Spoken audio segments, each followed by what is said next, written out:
agree with what Emily Thornberry said this morning, that we do need to wait a little bit. If she'd waited and spoken as the leader of the Conservative Party later in those terms, that would have been much more appropriate. Well, let's just hear how the message went down with the Muslim community. My colleague John Beasley spoke to Mohammed Shafiq of the Manchester-based Ramadan Foundation, which promotes dialogue between Muslims and non-Muslims. Hear what he had to say. We've seen an increase in the number of hate crimes against innocent Muslims. There was no mention of the fact that these attackers want to divide communities and we're all going to stand together in unity. There was no call for unity.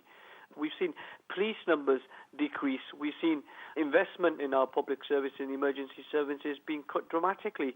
So yes, you can point the finger at the Muslim community, but let's just look at yourself in the mirror, Prime Minister, and see what your government's policies have led to. On the other hand, she also said that what we needed was more integration in the country. Is that something that anybody can seriously object to?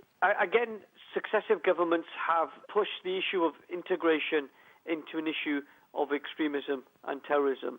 They've criminalised conservative thought and opinion within the Muslim community.